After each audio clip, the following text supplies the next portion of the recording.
मैं आपको भूलूं नहीं। हे मेरे प्रभु, मैं आपको भूलूं नहीं। हे मेरे स्वामिन, मैं आपको भूलूं नहीं।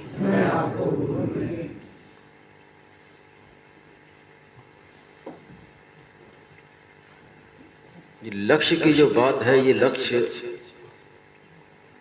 वास्तव में पहले से बना बनाया है। कोई नया उद्देश्य नहीं बनाना है, केवल उसको पहचानना है। क्योंकि जो मनुष्य शरीर मिला है वो लक्ष्य की प्राप्ति के लिए ही मिला है, और लक्ष्य का ज्ञान सब मनुष्यों को है। कैसे कि भगवान का अंश है, तो जैसे भगवान सच्चिदानंद घन है, ऐसे ही उनका अंश भी सच्चिदानंद घन ही है। लेकिन जब अंश ने भगवान से विमुख होकर संसार के सम्मुख हो गया, तो संसार के सम्मुख होते ही सच्चिदानंद घन स्वरूप होते हुए भी उसमें सच्चिद आनंद की इच्छा जागृत हो गई।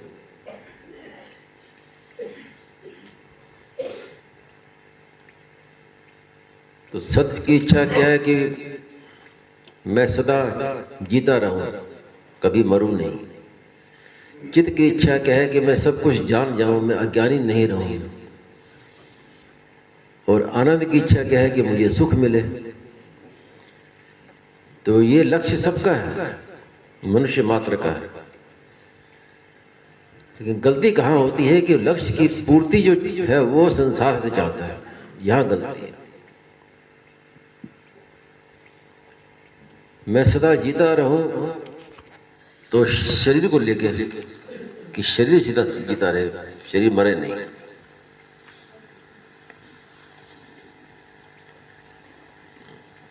मैं सब कुछ जान जाऊं तो बुद्धि से जान जाऊं, बुद्धि में ज्ञान की इच्छा रहती है भरने की।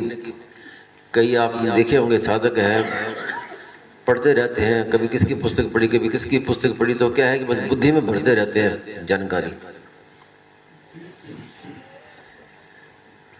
और आनंद की इच्छा जो है, सुख की, वो चाहता है कि संसार से भोगों का सुख मिले। तो लक्ष्य की पूर्ति कैसे हो, यहां हुई भूल। और उस भूल की जो पहचान है वो होती है सत्संग से। सत्संग से ही वास्तव में अपने लक्ष्य का ज्ञान होता है, और लक्ष्य की पूर्ति कैसे हो ये इसका पता चलता है।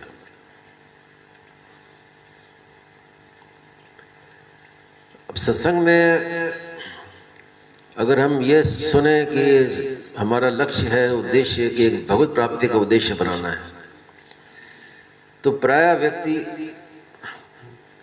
इस बात को पूरी पकड़ नहीं पाते हैं। कारण कि भगवान की आवश्यकता ही नहीं है। जब भगवान की आवश्यकता नहीं समझते, जैसी परिस्थिति में उसी में वो संतोष करते रहते हैं, तो लक्ष्य कैसे बनेगा। इसलिए स्वामी जी महाराज ने बहुत सुगमता से बताया है कि लक्ष्य जल्दी पकड़ में कैसे आए।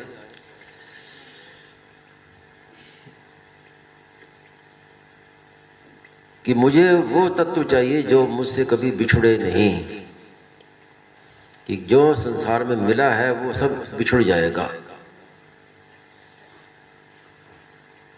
धन है तो धन बिछुड़ जाएगा, संबंधी है तो संबंधी बिछुड़ जाएंगे, यहाँ तक कि अपना कहलाने वाला जो शरीर है ये भी एक दिन नहीं रहेगा, ये भी बिछुड़ जाएगा। तो मुझे तो वो तत्व चाहिए जो कभी मेरे से बिछुड़े नहीं।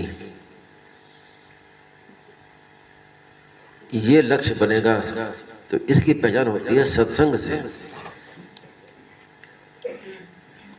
सत्संग में बार बार हम क्या सुनते हैं, यही तो सुनते हैं कि जो मिला है और बिछुड़ जाएगा वो मेरा नहीं है, मेरे लिए नहीं है। मुझे तो वो चाहिए जो सदा से है, जो सदा से है और कभी बिछड़ेगा नहीं। तो वो तत्व क्या हो सकता है, परमात्मा ही हो सकता है। अब उसको चाहे परमात्मा कहो, चाहे भगवान श्री कृष्ण कहो, या राम कहो, शिव कहो, सत्ता मात्र कहो, कुछ भी कहो, वहां तक हमें पहुंचना है, उसकी प्राप्ति करनी है। उसमें भी साधक को कई बार सही मार्ग मिलता नहीं है, तो लक्ष्य की प्राप्ति होती नहीं जल्दी से, बहुत कठिन हो जाती है। चाहते हैं कि भगवान की प्राप्ति मिले, लेकिन साथ में ये भी है तो वो तो बड़ी कठिन है, कैसी होगी, बहुत कठिन काम है। स्वामी जी महाराज के सत्संग में यही विशेषता है कि वो महाराज ने उसको सुगम कर दिया, सुगमता कर दिया, तो मिला हुआ ही है वो। तो संसार बिछड़ेगा क्या, ये तो बिछड़ा हुआ ही है। साधक से भूल ये होती है कि वो दृश्य को देखता है और दशा को देखता है। तो जितना दृश्य की ओर देखेगा, दशा की ओर देखेगा, उतना ही लक्ष्य से दूर होगा। जो ना दृश्य को देखना है, ना दशा को देखना है, केवल तत्व को देखना है। विनश्यत्सु विनश्यन्तम यः पश्यति स पश्यति। जो सदा रहने वाला है, सदा से और सदा अनादि अनंत, कभी हमसे दूर हुआ नहीं, वो हमें चाहिए। और उसके लिए सबसे सुगम साधन क्या बताया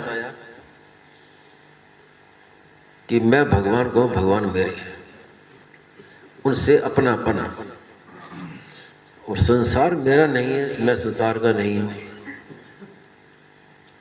और संसार तो फिर क्या करना है कि संसार की सेवा, भगवान को अपना मानना और संसार की सेवा करना, ये लक्ष्य प्राप्ति का सबसे सुगम से सुगम साधन है, उपाय है।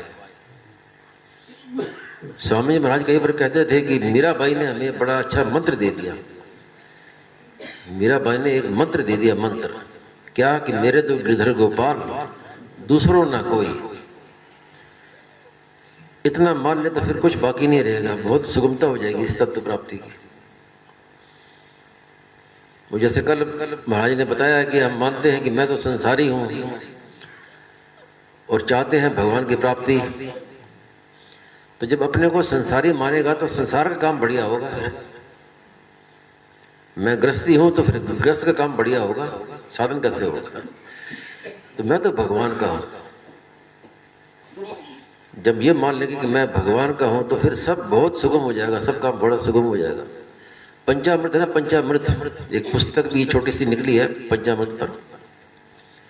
तो 5 बातें हैं, तो उसमें भी मूल बात एक ही है कि मैं भगवान का हूं। इतना अगर मान ले, पहली बात मान ले, तो बाकी सब बातें उसके अंतर्गत आ जाएंगी।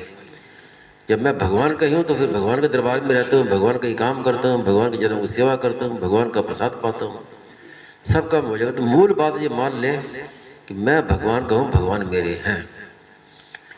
अगर इस पर विश्वास में कमी हो, पूरा विश्वास ना बैठे, तो ये मान लो कि संसार मेरा नहीं, मैं संसार का नहीं। उसमें तो विश्वास करना ही पड़ेगा, वो तो प्रत्यक्ष है। अब अपने शरीर को देख लीजिए, बचपन में जैसा शरीर था अब वैसा है क्या? आपके बालकपन की, जब आप 2-3 साल के हैं या 4-5 साल के हैं, उसकी जो फोटो आपके पास हो तो किसी को दिखा के पूछो ये कौन है। उस समय कैसा शरीर था और अब कैसा शरीर, पूरा का पूरा बदल गया। शरीर बदल गया, मन बदल गया, बुद्धि बदल गई, भाव बदल गए, सब बदल गया। तो ये तो प्रत्यक्ष की बात है। तो जो बदलने वाला है वो मेरा नहीं है, इतनी तो मानना और करना क्या है। जिस शरीर को हम रात दिन उसकी सेवा करते हैं, शरीर को सजाते हैं, बढ़िया बढ़िया वस्त्र पहनाते हैं, बढ़िया बढ़िया भोजन खिलाते हैं, वो भी एक दिन छूट जाएगा। अब इसको कोई मना कर सकता है क्या? कोई मना नहीं कर सकता। तो ये छूटने वाला है, ये मेरा नहीं है। मैं संसार का नहीं, संसार मेरा नहीं। मैं शरीर का नहीं, शरीर मेरा नहीं। इतना माना तो सबके लिए बड़ा सुगम है। और मैं भगवान को, भगवान मेरे मान, तो फिर कहने ही क्या। तो सार बात इतनी है और ये बात आपको कहीं से बाहर से कहीं मिलेगी नहीं, स्कूल में नहीं मिलेगी, कॉलेजों में नहीं मिलेगी, ये सत्संग से मिलती है असली बात। स्वामी महाराज ने एक बार कहा था कि आजकल के जो स्कूल कॉलेज हैं ये मूर्खता के अड्डे हैं, या कोरी बस मूर्खता ही मूर्खता सिखाई जाती है। तो वास्तव में सत्संग है, इस सत्संग से ही असली बात का ज्ञान होता है और यही हमारा लक्ष्य की पहचान होती है, यही साधन है और यही साध्य है। सोई सब सिद्धि सब साधन फूला।